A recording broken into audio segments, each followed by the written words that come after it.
Friends, welcome to Renna சமையல். இன்னைக்கு என்ன சமையல் பார்க்க போறோம்னா, ரொம்ப சுவையான குழந்தைங்க விரும்பி சாப்பிட்ற மாதிரி சூப்பரான சுழியம் தான் பார்க்க போறோம். வீட்டில் இட்லி மாவு மீந்திருந்தா போதும், இந்த சுவையான இனிப்பு சுழியத்தை செஞ்சிடலாம். அந்த சுவையான இனிப்பு சுழியம் எப்படி செய்யறதுன்னு வாங்க பார்த்துடலாம். சுழியம் பண்ணுறதுக்கு 1.5 கப் தண்ணி சேர்த்துருக்கேன். இப்போ இதில் 1 கப் அளவுக்கு கடலைப்பருப்பு சேர்த்துக்கலாம். கடலைப்பருப்பை 1 மணி நேரமாக தண்ணியில் ஊற வச்சு சேர்க்குறேன்.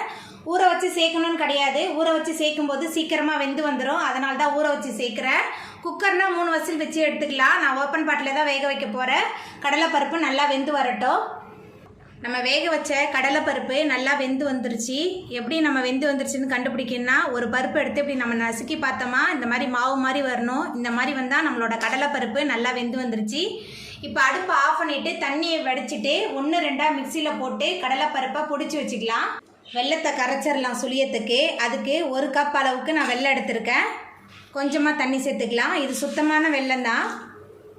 இதுக்கு பாகுபதம் அந்த மாதிரிலாம் எதுவுமே கிடையாது. வெல்லம் கரைஞ்சி வந்தால் மட்டும் போதும். இது சுத்தமான வெல்லன்றனால நான் வடிகட்டெல்லாம் போகிறதில்ல. உங்களோட வெல்லத்தில் இது மாதிரி தூசிலாம் ஏதாவது இருக்கிற மாதிரி தெரிஞ்சதுன்னா நீங்கள் வடிகட்டி எடுத்துக்கோங்க. வெல்லம் நல்லா கரைஞ்சி வந்துருச்சு. இப்போ இதில் நம்ம வேக வச்சு மசிச்சு வச்சுருக்கிற கடலைப்பருப்பு சேர்த்துக்கலாம். கடலைப்பருப்பு சேர்த்துட்டு நல்லா கலந்து விட்டுடலாம். கடலைப்பருப்பு சேர்த்துட்டு நல்லா கலந்தாச்சு. 1 கப் அளவுக்கு தேங்காய் துருவல் சேர்த்துக்கலாம். கூடவே ஏலக்காய் தூள், கொஞ்சமாக உப்பு சேர்த்துக்கலாம். சேர்த்துட்டு எல்லாத்தையும் நல்லா கலந்து விட்டுடலாம். சுழியத்துக்கு ரெடி பண்ணி வச்சுருக்கிற பூர்ணம் நல்லா ஆறி வந்துருச்சு. இப்போ இந்த பூர்ணத்துலேருந்து கொஞ்சமாக எடுத்து உருண்டை மாதிரி உருட்டிடலாம். பாருங்கள், இந்த மாதிரி உருண்டையாக உருட்டிக்கணும். இந்த மாதிரி உருண்டையாக உருட்டி ஒரு தட்டில் எல்லாத்தையும் நம்ம அடுக்கி வச்சிடலாம். எல்லாத்தையும் இந்த மாதிரி நான் உருண்டையாக உருட்டி வச்சுருக்கேன். நான் இன்றைக்கி இட்லி மாவில் தான் செய்ய போகிறேன். இந்த உருண்டையிலேருந்து ஒரு உருண்டை எடுத்து இட்லி மாவில் நம்ம முக்கி எண்ணெயில் போட்டு பொரித்து எடுக்கணும். இப்போ எப்படி செய்கிறதுன்னு பார்த்துடலாம்.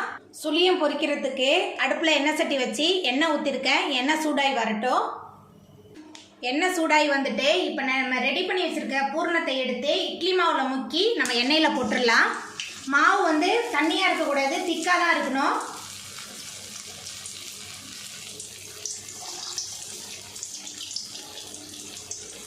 அடுப்பை மிதமான தண்ணியில் வச்சு வேக வச்சுக்கலாம். சுழியம் ஒரு பக்கம் வெந்துருச்சு. நம்ம அடுத்த பக்கம் திருப்பிடலாம். அடுத்த பக்கம் திருப்பி போட்டாச்சு. 2 பக்கமும் நல்லா பொரிஞ்சு வெந்து வரட்டும். சுழியம் 2 பக்கமுமே நல்லா பொரிஞ்சு வெந்து வந்துருச்சு. இப்போ இதை நம்ம எடுத்துடலாம்.